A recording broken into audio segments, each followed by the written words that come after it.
Hey, everybody. Good morning. It's Saturday morning. You know what that means. Grab your coffee, buckle up, sit back.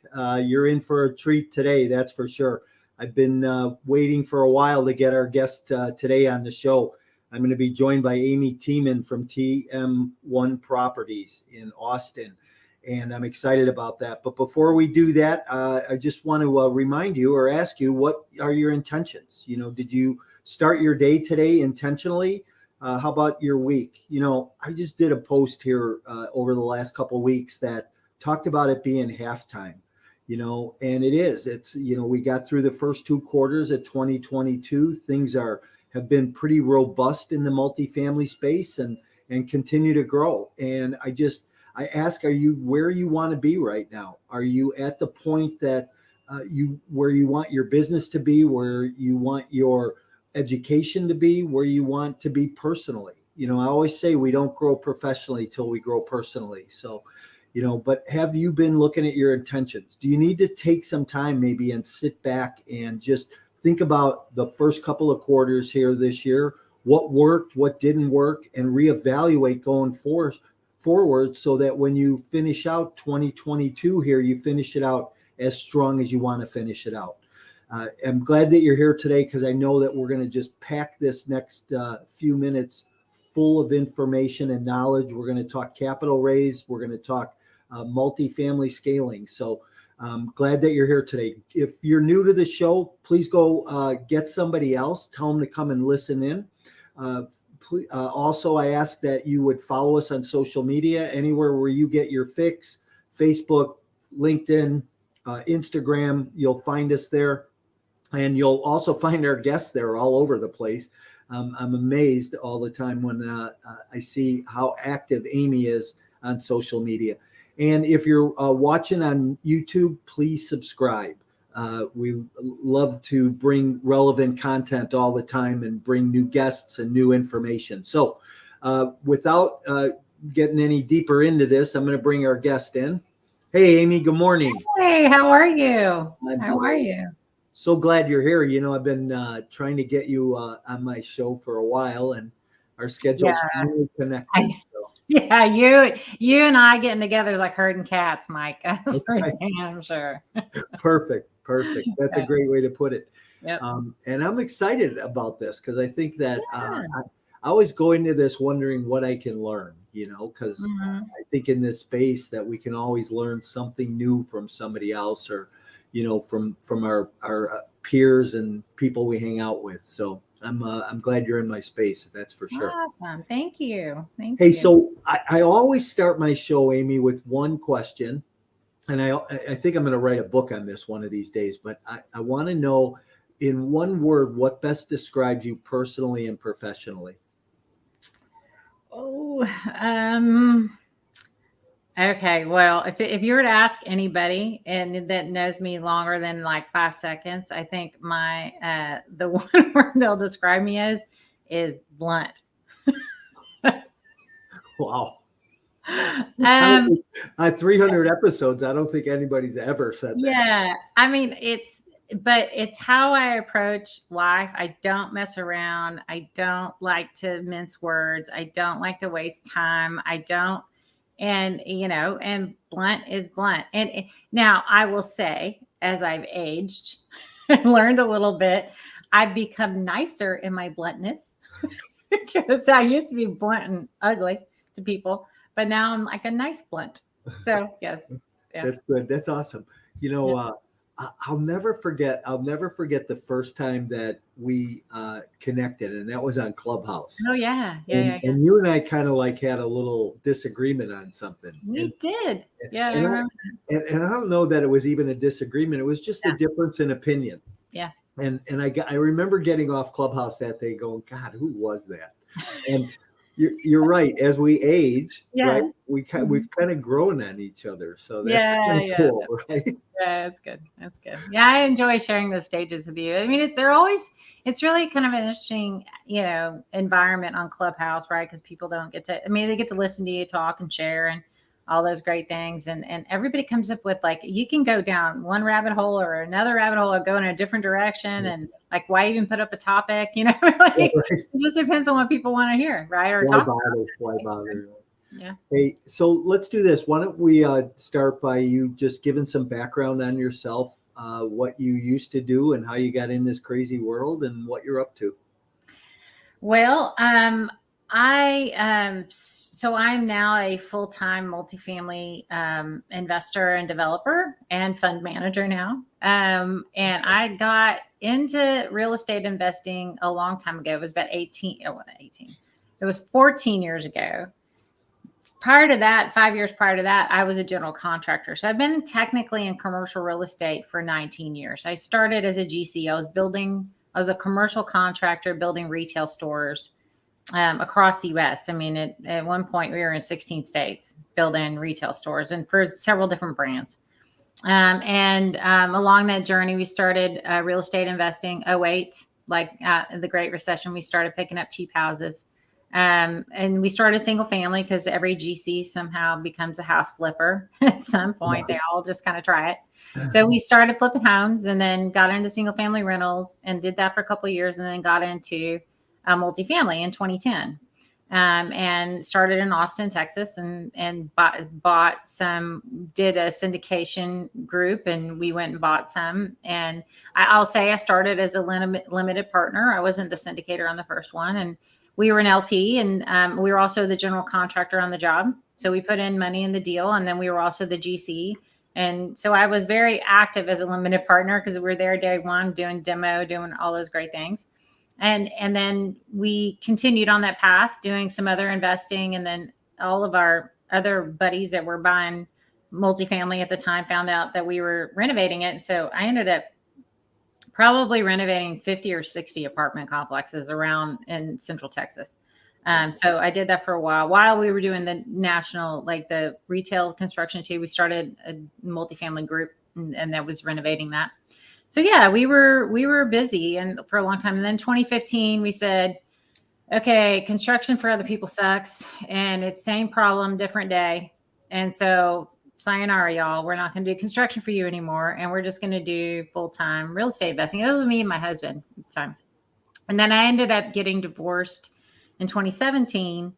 And then I just kept going. And I just kept buying real estate. This is what I want to do. I didn't want to change, careers. Didn't want to do anything. So I've been full-time, full-time investment company. And that's what we do. We buy multifamily and develop multifamily. So that's kind of who I am. Awesome. And I know that you have a lot of experience around raising private capital. Yeah. That's really your niche, would you say? Yeah. I mean, it's one of the hamster wheels I live on. Yes. I mean, you chase deals and you chase money. So yes. Yeah. I think that, the more involved I get in this business and the more people I talk to, I think that, everything we do is a function of capital. Oh, yeah. And one of the things I always try to work with people on is teaching them, build relationships from day one, start getting to know people, build your database, and, work on raising capital right out of the gate, even if you don't have a deal. And the one comment you always make, which I think is really a smart comment, is that the best time to raise capital is in between deals, when you don't have a deal you're raising for. Why do you say that? Because it takes to develop a relationship with somebody that's going to give you money. It's not like I can go, hey, Mike, I never met you. Will you give me 50 grand? It's like, I got to build a relationship with you, right? So you got to network with people. You got rub elbows with them. You got to hang out with them and get them to like you. Right. Yeah. So you constantly have to be doing it all the time. You need to be networking with people. You need to be talking about your experience. You need to be branding yourself and marketing yourself and building up your investor database. So it doesn't matter if you have a deal or not. It talks about, this is what I'm doing. We're always looking for a deal. So, hey, if you're interested, build, and you need to curate that list. Right. And so we build up our investor database. I mean, we add investors to it all the time. We get them through multiple sources, all the great things, but we try to curate that list because sometimes when somebody comes in from, say, Instagram wherever they come in, they don't know me from boo, right? So Yeah. we try to send out a lot of information to them to kind of let them realize who we are and what we try to do and kind of the investments we're chasing and share knowledge, right? That's the best thing you can do for anybody who's interested in real estate investing. Because no, Mike, you and I have been doing it forever and a day, right? But there's not been a lot of people that have the experience that we have, right? I mean, Stop dating me, making me. It's all right. I'm just as old as you are, dude. But it's the cycles. That's the experience that nobody has right now. Unless you've been doing it longer than, 10 years, you've not been through a real estate cycle. We've not been through one since 08. So if you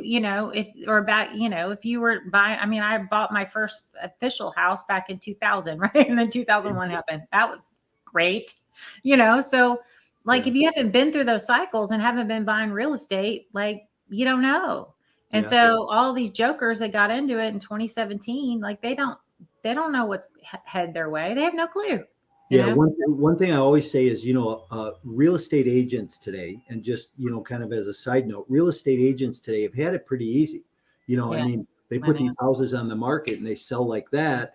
And, now with the market starting to shift and change and us going into higher interest rates and inflation, I think a lot of people are going to be in for a pretty big surprise when they figure out, hey, I got to go to work. And what does that mean?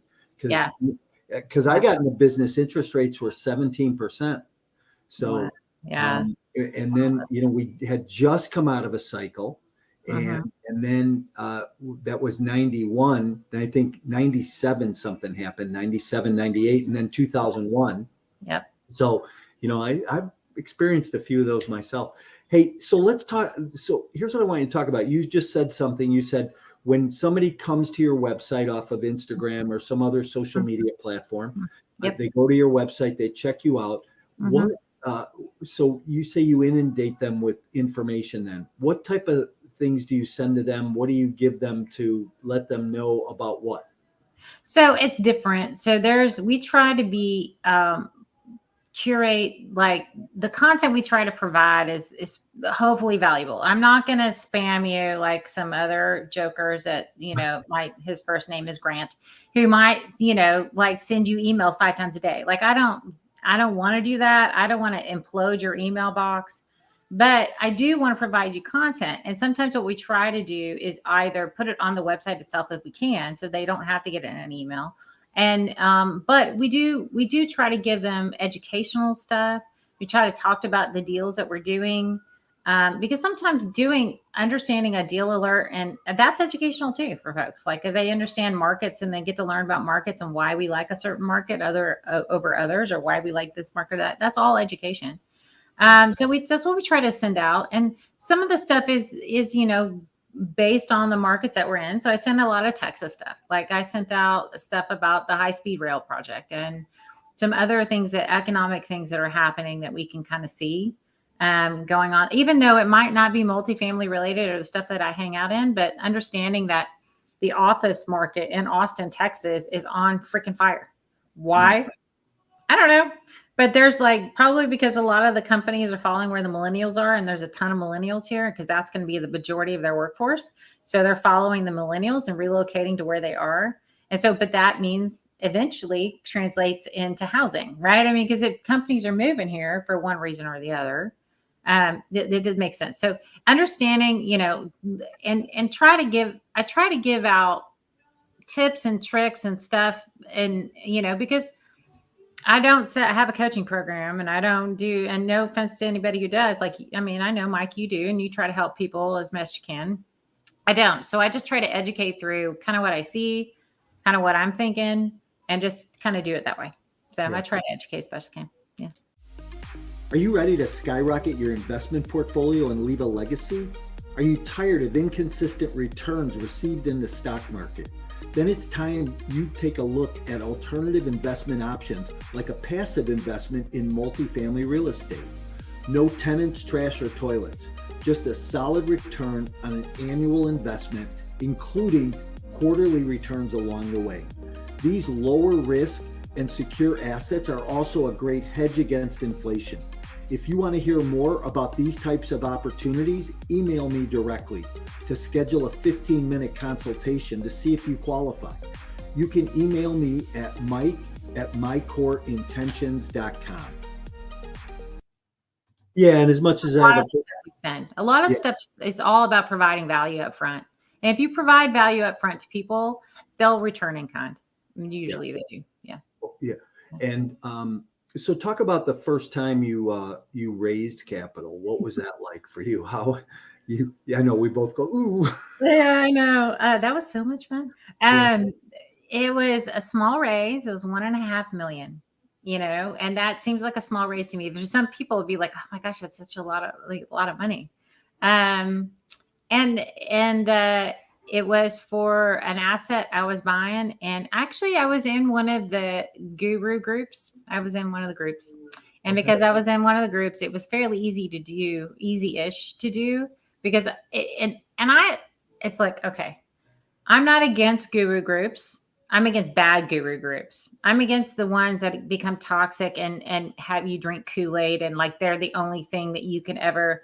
Those that are very tend to isolate themselves from everyone else, and you have to be in this group, and you can't invest with anybody else, and you can't do this and you can't do that, and they put all these restrictions on you on how you structure your deals, and it's all illegal. They can't sit there and tell you how to structure a company to go buy an asset, right? But they'll try. And so that's like SEC goes, but anyway, a lot of those groups try to do it in the guise of educating you on how the structure should be, but then a lot of them just limit you on how you do it. So anyway, so some of them are bad, some of them are good, some of them are whatever. But when you're in a group of people who are all interested in real estate investing, those are very easy places to go raise capital because they're all interested in it. You don't have to educate them, right? They're all there getting educated. So they're sophisticated because they're all there getting educated. And then you can build your investor related. So a good friend of mine was in 6 of them. Like he didn't care. He had to go raise capital. So he went and found 6 of them and joined them all. And that was how he raised his first deal. I raised it from one group, but that's when you're first starting out. That's the easiest way to raise capital. And you can, and you're having those monthly meetings, right? So they really kind of get to know you. You can build the relationships, and you're all learning together, and it's great, right? It's great as long as the group is not crazy. Like some of those are crazy, but yeah. But some people, whether you're in a good group or a bad group, there are the people like yourself that emerge, right? Yeah. And then there's others that say, boy, I can't figure this out, or I can't do it, right? Yeah. This doesn't work. Yeah. Well, would you say, and this is my opinion, but would you say that you have to take the action and consistently be able to take no as well as you can take somebody saying yes to you, right? Yes, you're in sales like that. And I was truly, at the end of the day, you're selling an investment to people, right? And you're selling yourself. And, and luckily I was an entrepreneur prior to getting into it. I mean, I had been an entrepreneur for a while. So being told no, okay. I'm a woman. I was a woman in construction. You know how many times I got told no? People looked at me like I sprouted another head when I told them I was a GC. Like, really? You are? I'm like it doesn't, it's second nature to me now that I have to build credibility, and I do it inherently, but yeah, you get told no all the time. And so for people starting out to being a sponsor or trying to, and really you're a sponsor, you're leading a real estate investment company. You're the CEO of a real estate investment company. So you just need to understand, and your customers are your investors, and what you're selling to them is an investment, and you're going to get told no and over and over and over and over and over and over and over. And you know what? Wah, like stop crying, like go find the investors that are going to invest with you. And if they don't invest with you, then figure out why. Ask them why. Go, hey, why did you choose not to invest with me? Because that's like the biggest education you're going to get. Like, what do I have to go fix so that you will invest with me? And sometimes they'll lie to you to your face, and sometimes they'll give you actual good, honest feedback. And that's like, I love it. Like I say this all the time. Anybody who gives me good, honest feedback, even though it breaks my heart and hurts my feelings and all that other stuff, first of all, you got to get over that too. You can't get your feelings hurt. Right. but it's like a gift. They're telling you what everybody else is talking about you about behind your back, right? They're telling you this is what you need to go do. And even though it might come out, gross, like it's not the most, nicest thing, but at least they're telling you what it is, right? So like that's always a good thing, right? So I think it's an interesting thing. So if you try to find out what the no's are and why the no's are, then you can go fix that stuff. And maybe sometimes you can't fix it. You can't fix track record, right? Yeah, You can't fix experience, but you just go get more, right? Well, you can fix it by getting more. Right? Yeah, exactly. Yeah. Continuing to do it. Yeah. So, I always tell people, partner with people that have it, and you can sell those people that have it. I mean, you can always partner your way into a deal to give you what the holes that you don't have. You could always do that, right? Yeah. So yeah. I always tell people, I say, look, I made 20,000 phone calls a day when I was selling residential real estate, or not a day, but a year, to sell 125 listings, right? And so how many no's are you willing to take, and how far are you willing to go? So, hey, so here's what I want to know. So you speak a lot at a lot of different events. You do a lot of social media, posting of TM1 properties and your company. You go to a lot of networking events. Yeah. What's your best resource? Where do your most investors come from those platforms that you use? I always say, hey, if you're fishing, have more than one line in the water, and that's what you do. But which line catches the most investors for you? Well, it's funny you asked this question, because I just had my social media marketing person do an analysis of that. Like, we're source attributing where investors are coming from, right? I love Chantel, by the way. Oh yeah, she's awesome. Yeah, and so, but this was a person on my staff actually I just hired, which is kind of awesome. And so she went through and looked at everything. Like, okay, let's look at all your investors and where are they coming from. And I will say, your social media is by far not going to be it's for brand awareness is what it's for. It's not, people aren't going to come to you from Instagram. They might come to you from LinkedIn, sort of, but it's an investor who wants to give you money. So it's really through all relationships. So I find that I am in an investment group now. I get investors from there, and I get them from conferences and being on stages and networking with people, doing the old-fashioned old way of doing it, where you're rubbing elbows and changing business cards. That's where I get most of my investors. Honestly, truly. So the social media is not that you don't do it. Oh, yes, you do. You do it. And it's all about brand awareness and putting your brand out there and doing all those great things. But it's a necessary to validate you, if that makes any sense. So they want to know that you're real. They just met you at a conference. So they're going to go check out your website. They're going to make sure you've got some sort of, your LinkedIn better be freaking spot on and have stuff going on your LinkedIn. Facebook, not so much. Twitter, they'll check you out on Twitter, and they'll check you out on Instagram. And not so much on Instagram, but LinkedIn for sure. Like that site is really helpful. And so you just make sure that looks really good, so that they go, oh, okay, then she's really real, and she's not a fly by night kind of person. And we can kind of see her and kind of see what she's posting about, so we can get more sense of her, because they just met you. So it's another way to curate the relationship. And that's what social media is for. It's not to pull somebody from, like, I wouldn't get somebody going, hey, I just met you on Instagram, let me give you 50K. Like, that's not going to happen. But, or even on LinkedIn, like, I wouldn't do it there, but we would maybe start the relationship there, and then I might go meet them, or I might go get them on a call, or get on a Zoom and build a relationship from there. So I guess you can source attribute it to LinkedIn, which you need to have.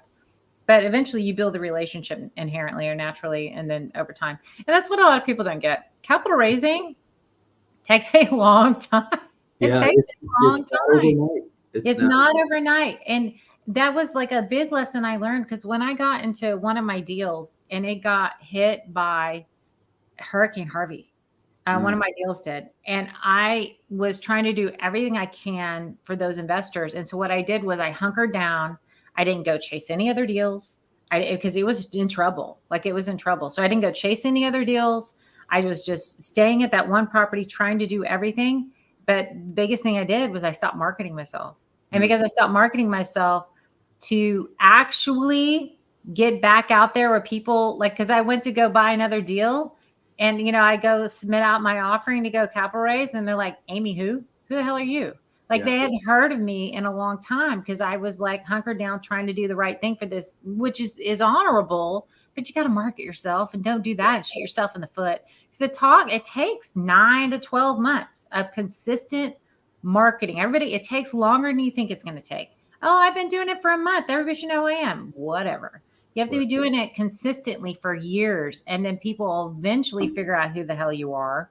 And then they might invest with you, especially if you're trying to get into higher net worth people or family offices or people like that.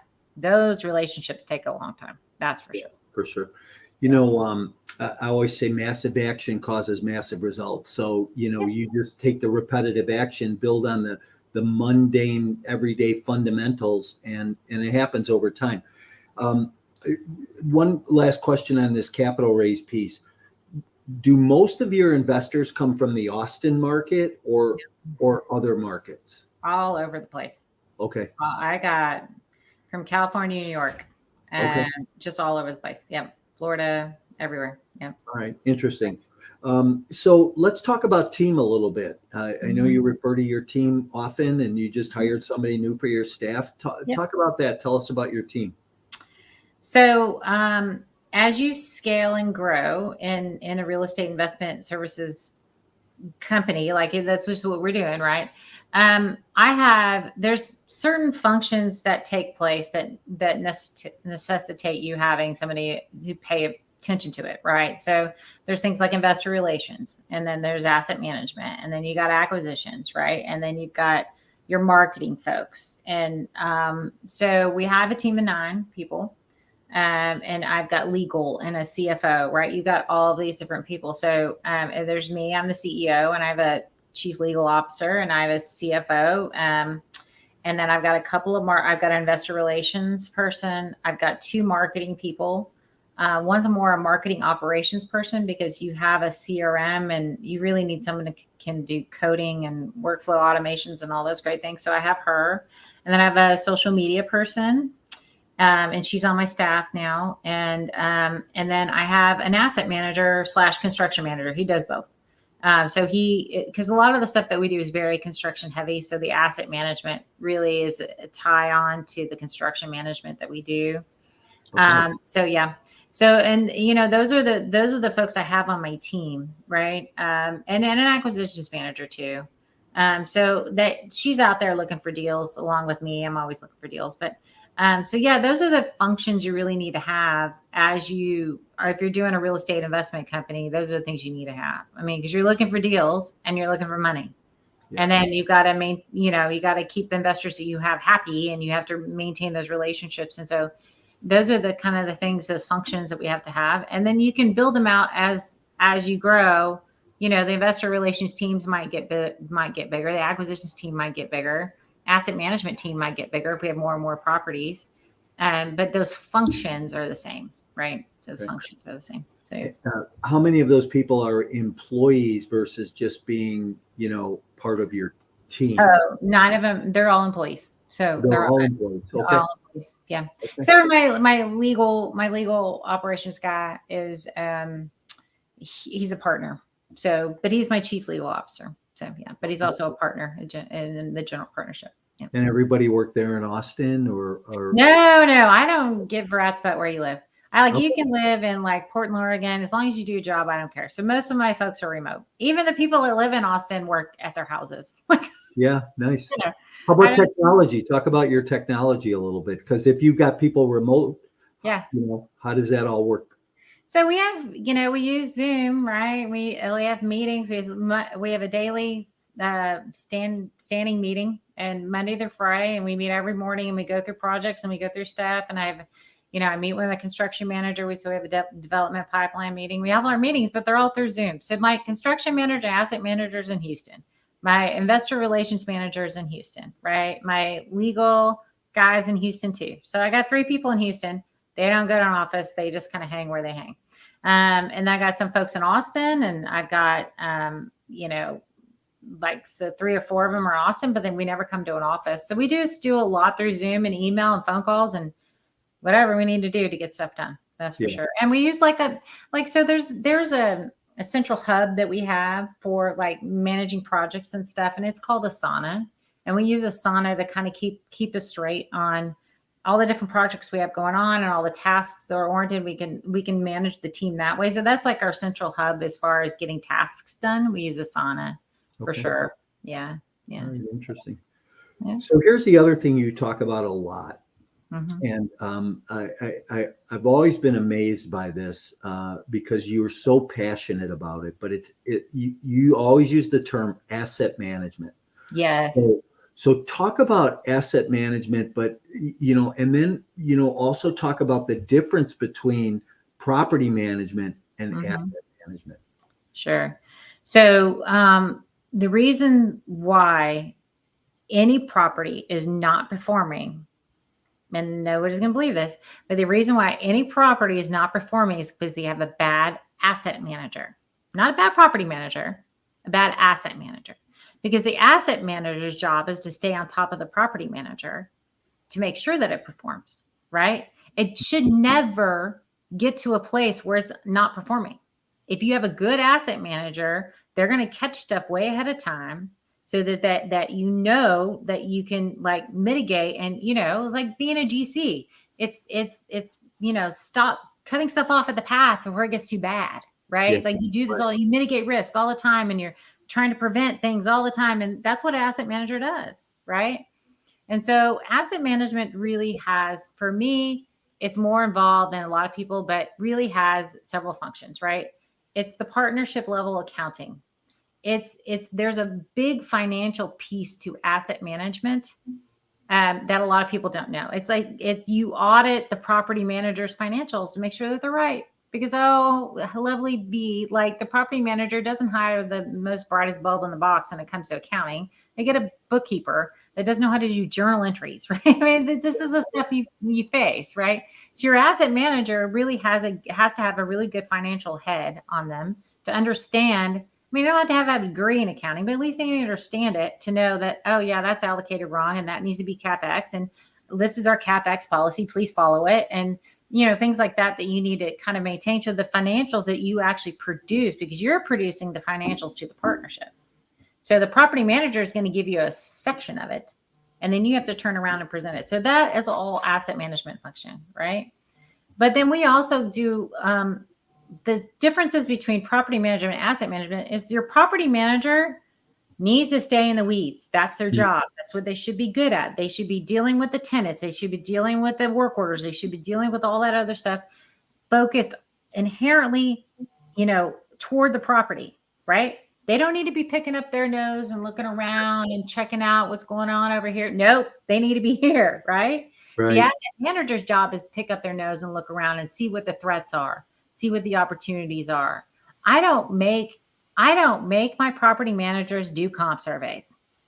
I want them talking to the tenants. I want them maximizing revenue. I want them looking at the properties to kind of see what's going on. I set pricing.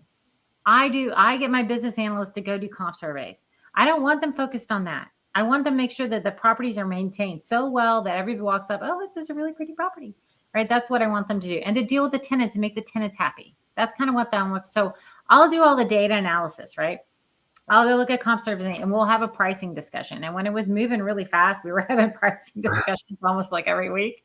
But, that's kind of the asset manager's job. They need to be kind of up here and the property manager needs to be down here. And you have to have both, because if you don't have both, then the performance of the property will suffer. So what kind of KPIs do you have as an asset manager? What types of KPIs are you watching?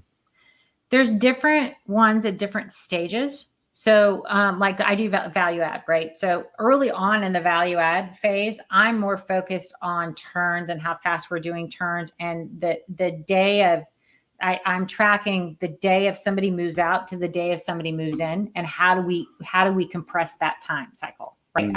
I look at that. I look at marketing traffic and all of those kind of great things, right? You're looking at, okay, how are we marketing ourselves and branding ourselves, and is that stuff working, right? Because that's that's gonna help you turn and stabilize the property, right? We're looking at stuff like that. After you get it stabilized, which is a good majority of the time that you're in the property, right? After you get it stabilized, you should stabilize hopefully in a year, maybe 2, maybe 18 months, depending on how heavy the lift is. Then you're going to sit in it for like 3 years, 4 years, maybe 5 years, right? So during that time, I look at different things. I look at tenant satisfaction. I look at delinquency, right? Because those are the levers that change, that move things, right? I try to find the metrics that matter, right? And delinquency is one.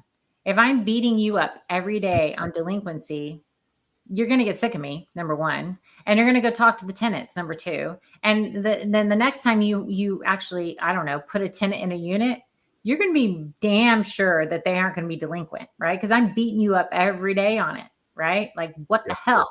Why is this delinquency so high? And we set a stupid, unrealistic goal, but I try to get them to force them to get to it.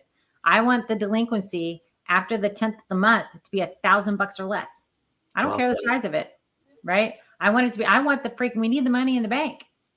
You want me to pay your payroll? Get the money in the bank. Don't let them be delinquent, right?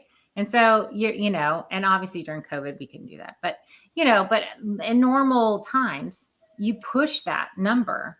Right, and so when you push that number, they're going to go knock on the doors and make phone calls and do all these great things because you try to tie some of those bonuses to that. So when you're stabilized, the bonuses shouldn't be on how fast you're leasing or what your lease up is. It should be, okay, how well are we maintaining the current tenant base? And delinquency is one of those things, right? You can't have a ton of delinquency. That crap's going to kill you. So I don't care about leasing at that point. We're already 95% full. Who gives a crap how many times we lease, right? But we do care about how much money's coming in. Yeah, and you try to get tenant satisfaction information too, for sure. Yeah, that economic loss. I think people don't look at the economic side of it a lot. They go, oh, I'm 95, 96% occupied. I'm doing great. Well, you're not if your delinquency's bad. Exactly. And then the other thing we look at is on the cost side too. How are you matching up with budget? And so what are the variances and why are there variances? And we try to be a little predictive with it. We're getting better at it, but we're trying to look at stuff earlier in the month.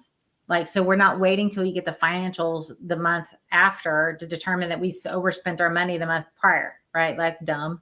So we try to look at it during the middle of the month. And that's what my CFO's job is, to kind of look and see where, okay, we're already at 80%, 90% target, and we're on day 5.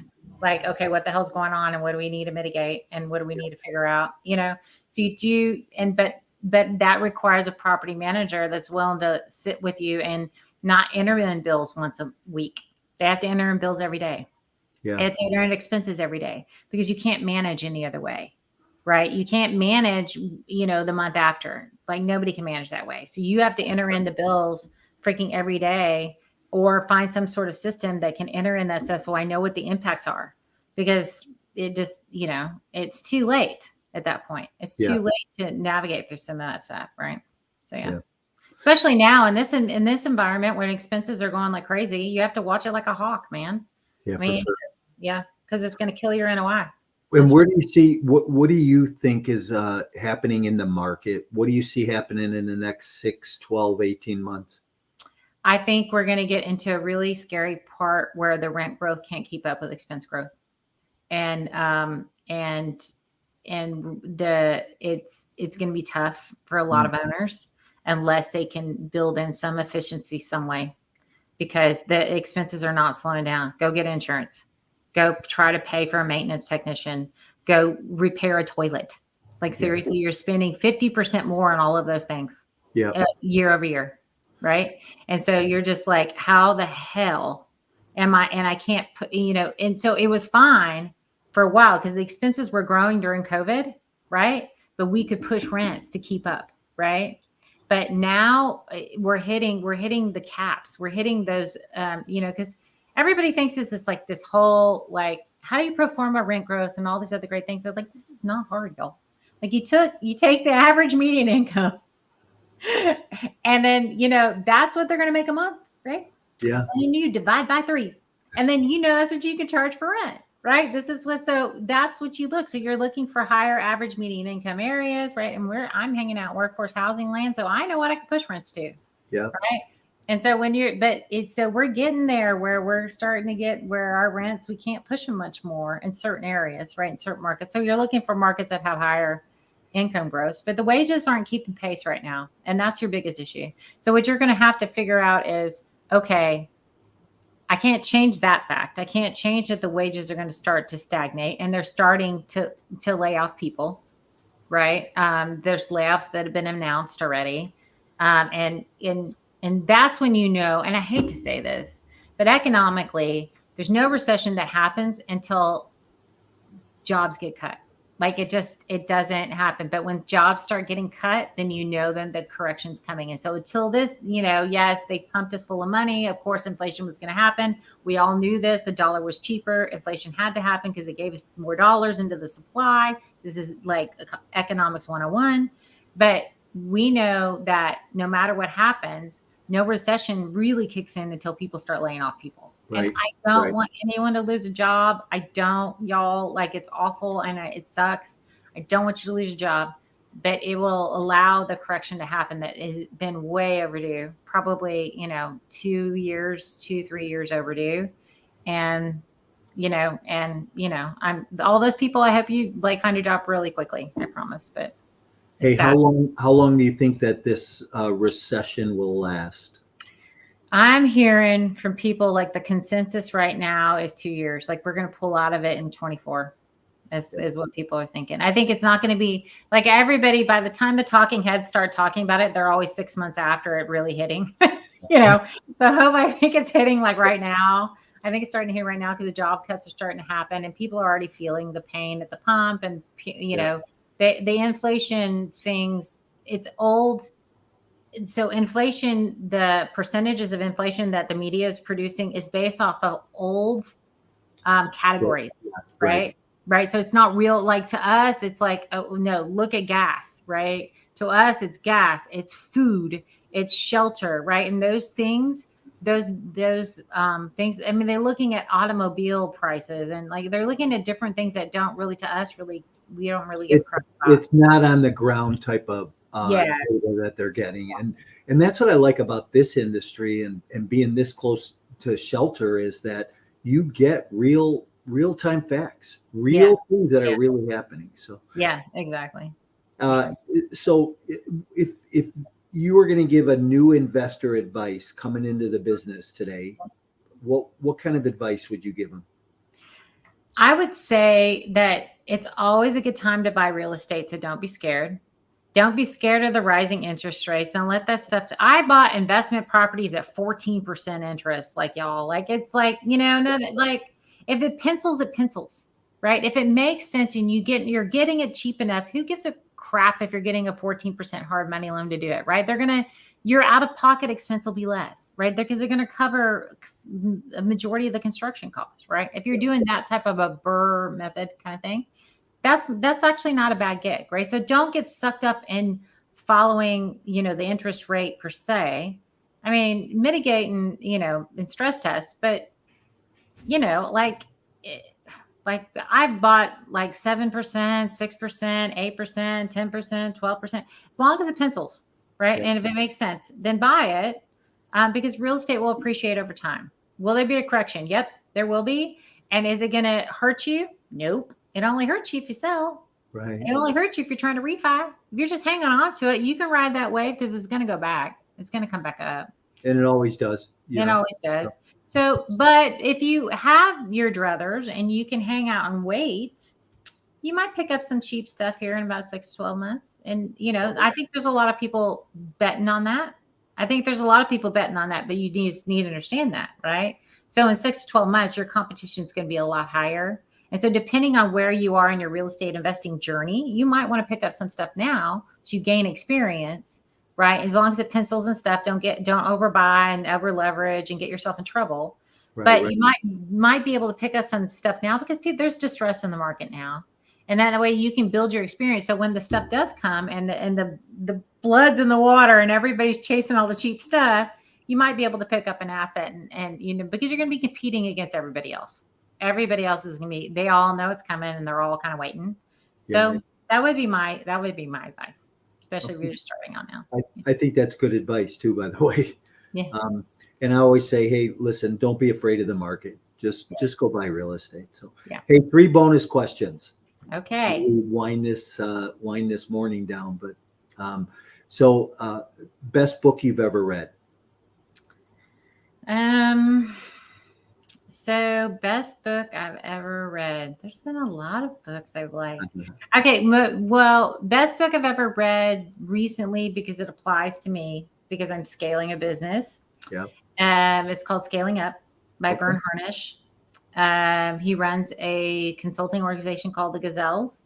And I like the book because he's like me. He's really blunt.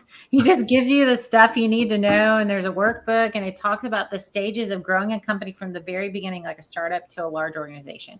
And what do you need along the way?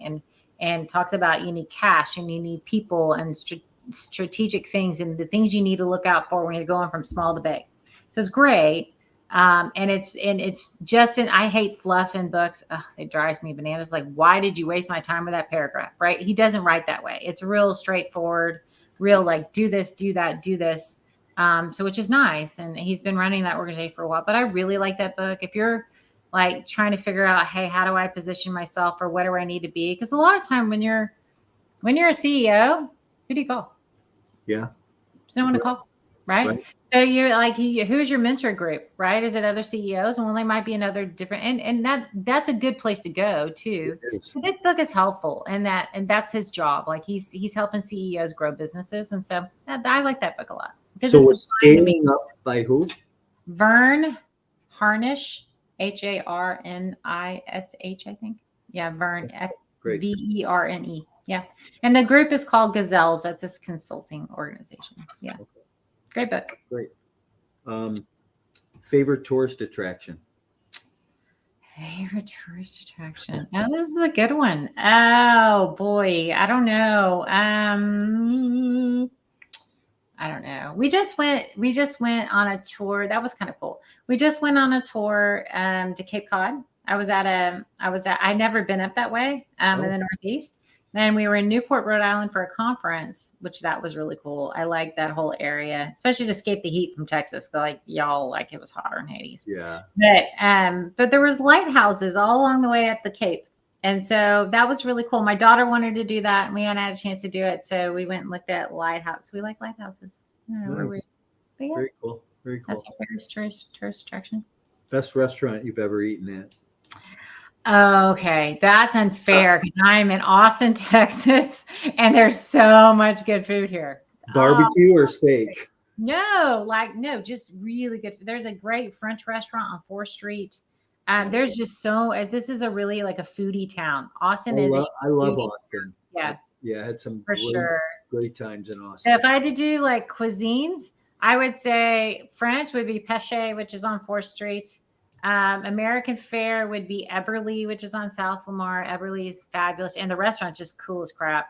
They have a bar there that they got from Greenwich Village in New York. Okay. And there used to be this old hole in the wall bar that like the mafia dudes used to go at, like whatever his name, Malone, whatever is the dude, and like all these people would like go to this one hole in the wall bar, and that. The bar itself, they salvaged it. It's just so cool. So they put it in the Eberly as the restaurant. They went and saved it. These guys from New York moved to Austin and they went and found that bar and they brought that bar all the way down to Austin, Texas to put it in that location. It's really cool. It's really, really neat. And the stained glass in there is Tiffany.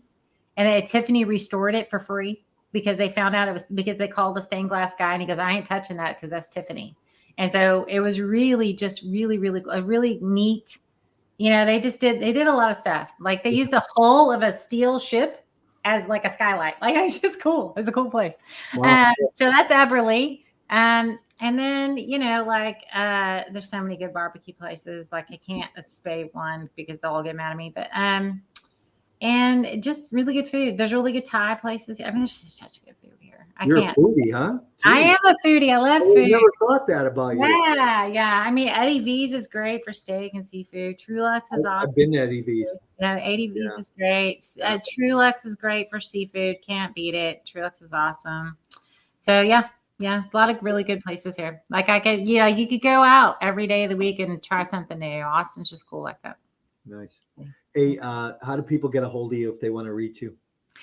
The easiest ways so people remember is that my company's on there. It's tm1properties.com. And that's the easiest way for them. They can like read more about me on my website, but they also can book a call with me or email us or get in contact with us that way. And subscribe to my newsletter and all great things that they can do there. See? Awesome. Great. Yeah. Hey, I appreciate this morning. You are always a wealth of knowledge. I learned something from you all the time. So, and I appreciate that. So you're a good friend. And I'm going to move you to the back room. If you hang out with me for a minute, I'm just say goodbye. Okay. All right. Thanks. Hey, everybody. Great show this morning, right? Great content, a lot of good information. I would go back and listen to this a couple of times because she said a lot of great things about raising capital and asset management and how to scale a team. And I believe that each one of us that's listening to this is building a business and can learn a lot from this morning's episode. Glad that you were here. Remember, we're here every Saturday morning, 10 o'clock Central Time. Tune in, get your fix, tell somebody else about the show. We'd love to have you here. If you need Amy, you can reach her at her website, tm1properties.com. If I can do anything for you, don't ever hesitate to email me directly or pick the phone up.